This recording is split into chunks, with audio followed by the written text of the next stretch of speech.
Yes, photosystem 1 and photosystem 2, in which I told you that the absorption capacity, the difference between the two photosystems is their absorption capacity.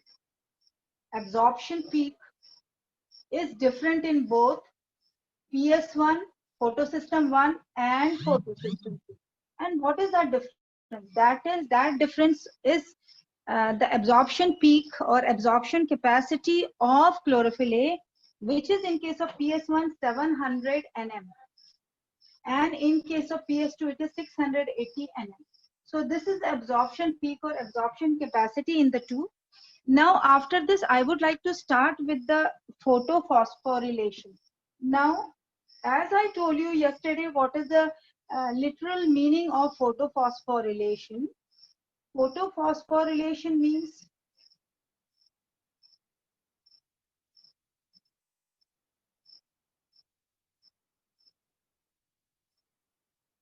photo means light. Phosphorylation means addition of phosphate. Addition of phosphate. So where does photophosphorylation takes place? It is in ADP. To the ADP, when phosphate is added, what do we get is ATP. This is the reaction of phosphorylation. So this phosphorylation takes place in the process of photophosphorylation, and this photophosphorylation is of two types. The first one is non-cyclic photophosphorylation, and the second one is cyclic phosphorylation.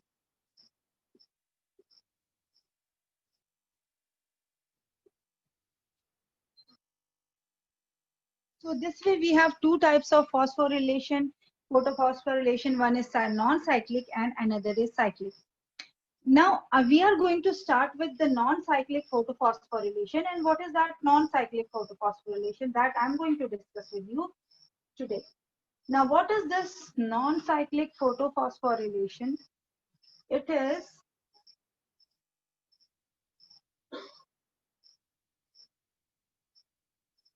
here, non-cyclic photophosphorylation.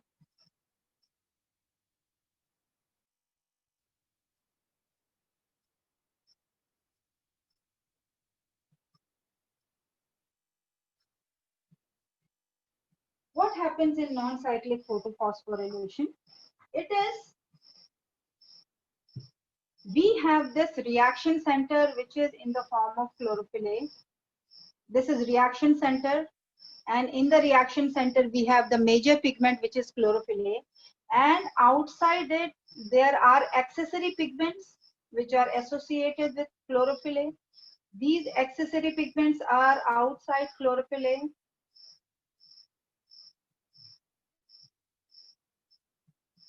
These are accessory pigments which are present outside chlorophyll A. Now, when the light energy falls on it, when the light energy, sunlight falls on it, of course, they all absorb the light energy. Chlorophyll A absorbs the light energy, including, besides chlorophyll, all these accessory pigments also absorb, and they transfer that energy to the, this has absorbed, it has transferred here. This has absorbed, it has, all the accessory pigments, they transfer their energy which they absorb to chlorophyll A. Thus, the energy level of chlorophyll A increases. As a result, to a pair of electron or two electrons from this gets excited. A pair of electrons gets excited. When it gets excited, it moves out of its energy shell and it is received by primary electron acceptor. This we did yesterday till here. Then what is the difference? Primary electron acceptor. This is, yes, the primary electron acceptor accepts it. Now after accepting it, this moves downhill. That means the energy starts decreasing and it moves downhill. When it moves downhill, it is accepted by three complexes. When it moves downhill, it is accepted by three complexes First complex here,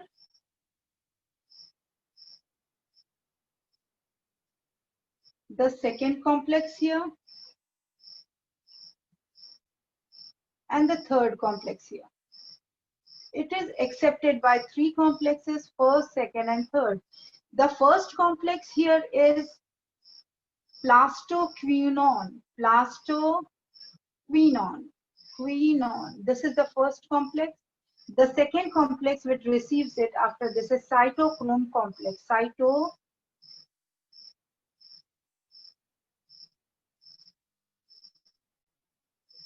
Cytochrome complex. It gets transferred. This excited pair of electron gets transferred to first plastoquinone, then to cytochrome complex, and then plastocyanin.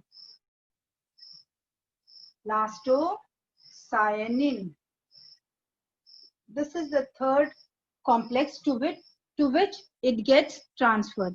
Now from here, this electron which is in the excited level, this is transferred to, see, this system which I have made it here, this is PS2 system.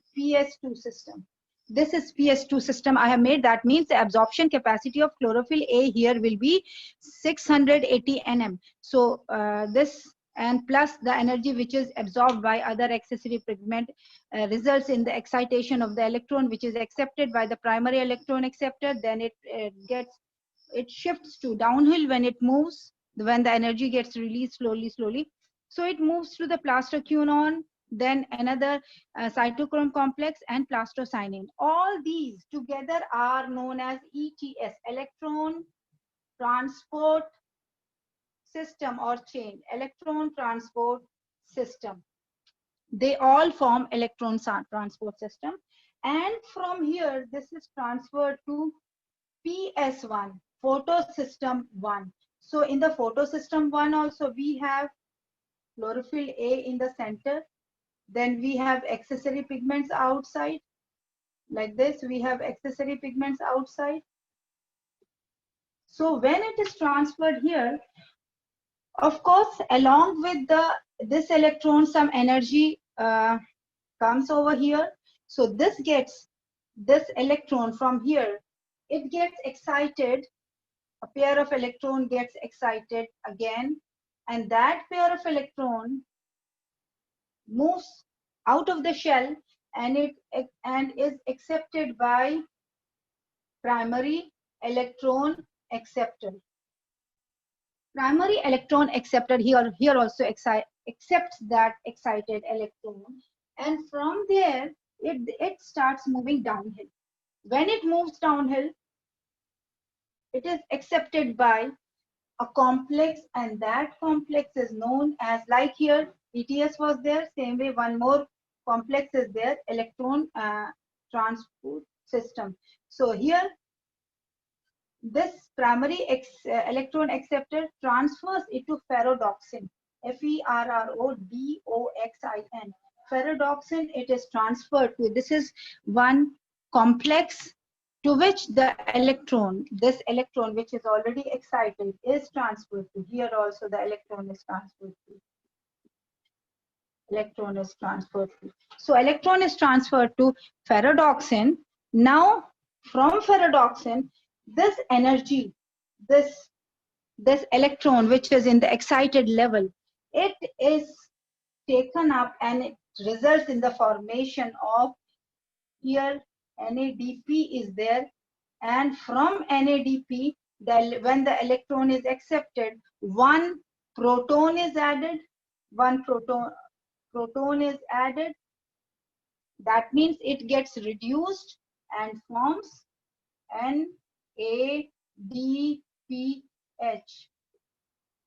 Now here at the cytochrome level, phosphorylation takes place when ADP combines with inorganic phosphate and forms ATP. Okay, this is a step of light reaction, and you see that ATP is also formed and NADP is also formed. That means both the high energy compounds have been formed. As a result of this light reaction, one of the step of light reaction, this has been formed and another this has been formed. So two high energy compounds are formed. Now, one more thing which I would like to bring to your notice is, if continuously this is receiving energy, the PS2 is receiving energy and the electrons are getting excited and going out of its shell, it will run short of electrons. All the electrons will get finished here. So from where those electrons which are lost are supplied to this, because continuously see the light energy is coming, and because of this light energy electrons are getting excited. So what will happen, a level will come when all the electrons will get finished, all the electrons will get this will run short of electrons. So what can be done in that case, so that there is a continuous supply of electrons at the PS2 system? Now, before telling you this, I'll tell you one thing. This process of non-cyclic photophosphorylation, this takes place in thylakoid. Now keep this in mind. This takes place in thylakoid, and you know what is thylakoid. You know what is thylakoid. This takes place in thylakoid. Thylakoid, I made that day chloroplast like this. Then we have such interconnected granas. Okay, this was stroma, this was grana, and this complete was grana, and each such plate-like structure was a thylakoid. So this non-cyclic photophosphorylation, it takes place in these structures, these single structure, thylakoid. So in the thylakoid, this non-cyclic photophosphorylation takes place. Keep this in mind that non-cyclic photophosphorylation takes place in thylakoid. Now I was telling you that from where that supply of electron comes to this PS2 system, where the electrons get excited. This supply of electron, it comes from a process you must have done in 10th class also. This is what I am telling you. I am telling you this is light reaction. This is light reaction. So in light reaction, when you did in class 10, you must have done one process which is known as photolysis of water. It consists of photolysis of water. Photolysis of water also you must have done. Now what is this photolysis of water? Photolysis of water is splitting of water molecule. Yes, Yashika Bhardwaj has answered. It is splitting of water molecule. Water molecule gets split. Now what happens in this splitting of water molecule? I'll erase this PS2 and I'll write it at one corner, because this has taken little space. I have to make you understand here only. This is beta PS2. PS2. Photolysis of water is H2O. H2O gets broken down into, say, 2H protons plus 2 electrons plus oxygen. This reaction is photolysis of water. When water splits up, when lysis, photolysis, photo means light, lysis means breakdown. When breakdown of photo means light, lysis means breakdown. When breakdown of water takes place in the presence of light, what happens? Water breaks. Water molecule breaks to give protons, electrons, and oxygen is liberated. Now, these electrons which are formed here as a result of photolysis of water, this one thing more I would like to tell you, this photolysis of water takes place in the, see, this is, if this is thylakoid, if this is not visible, if let's take this is thylakoid, this is one thylakoid,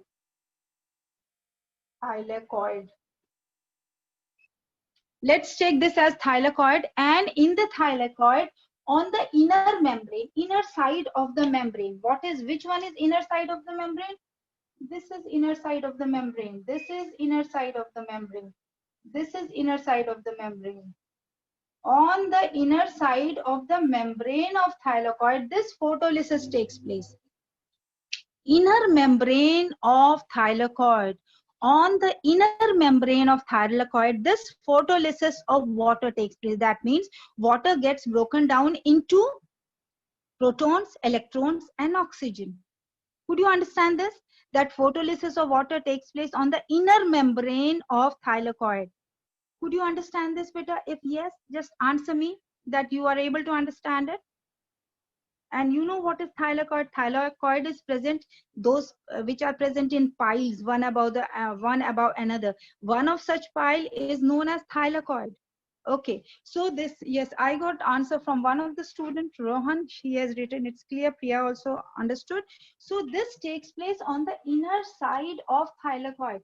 Now, as a result of photolysis of water has taken place on the inner side of thylakoid. Now these electrons which are released, can you see this? These electrons which are released, which I have underlined, these electrons, see, this complete process is taking place in the thylakoid. Complete non-cyclic, this whole system is taking place in the thylakoid, and on the inner membrane, this is taking place, photolysis of water. So, and this is continuously losing electrons, so it has to, the electrons has to be supplied to this, because continuously light is coming and it is losing electrons. So there should be a supply of electrons, and at the same time the complete process is taking place in the thylakoid. Photolysis of water is taking place on the inner membrane of thylakoid. These electrons which are released as a result of photolysis of water are supplied here.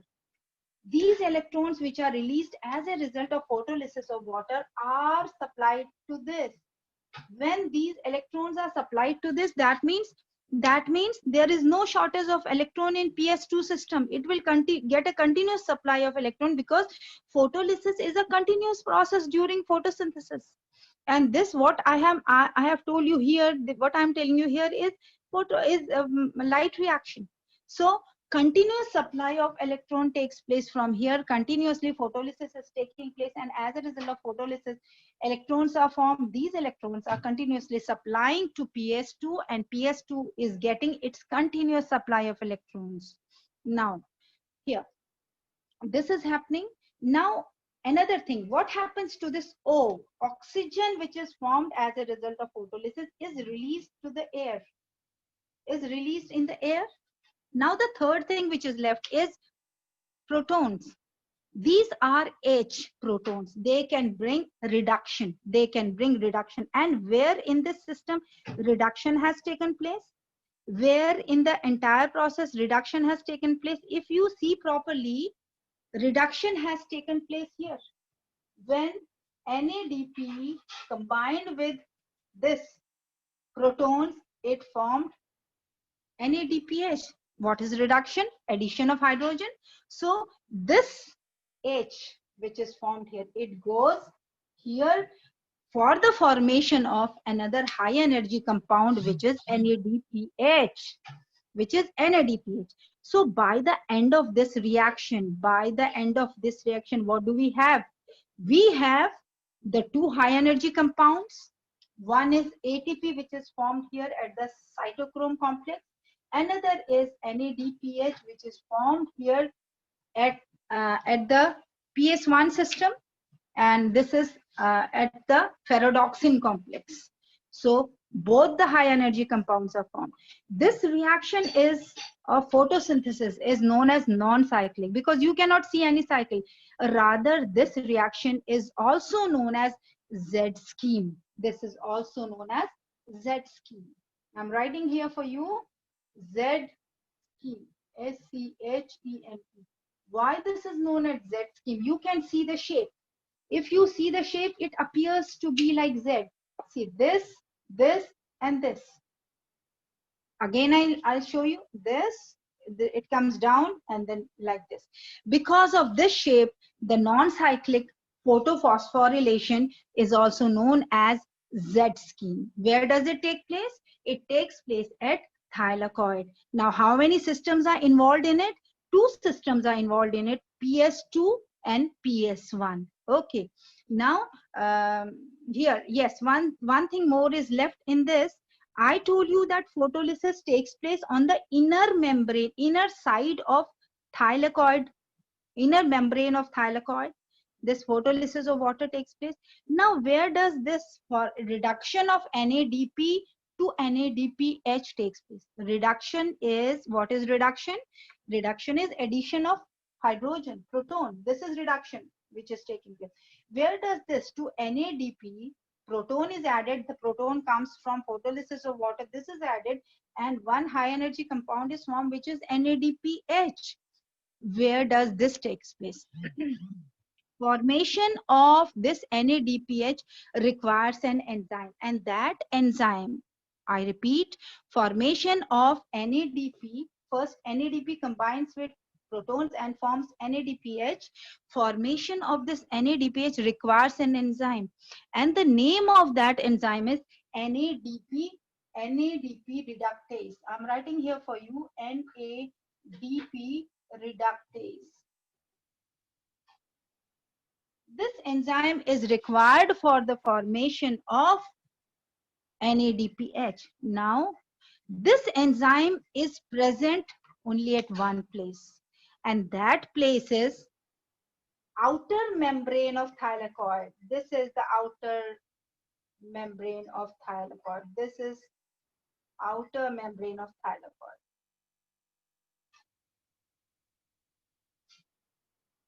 This is outer membrane of thylakoid. So NADP reductase is present on the outer membrane of thylakoid, and there only these protons are added in the presence of these protons are added to NADP to form NADPH. Now, photolysis of water takes place on the inner wall of thylakoid. See, photolysis is taking place here. Photolysis is taking place here on the inner side. Now what happens? I'm just erasing this thylakoid word from here so that I can show you something. When photolysis takes place on the inner side, these protons are released. These protons, of course, these protons are used there, but when continuous photolysis takes place, these protons which are formed, they get accumulated. I'm drawing this protons here. They get accumulated. They get accumulated in the lumen of thylakoid. You understand what is lumen? Lumen is the inner cavity. Like we have lumen of stomach, we have lumen of intestine. So because of photolysis of water which takes place on the inner membrane of thylakoid, the protons released get collected in the lumen of the thylakoid. That is why the lumen of thylakoid is acidic in nature. That is why the lumen of thylakoid is acidic in nature. You know that hydrogen ion is responsible for acidic nature of a substance. So these thylakoids, they get accumulated there and is responsible for the acidic nature of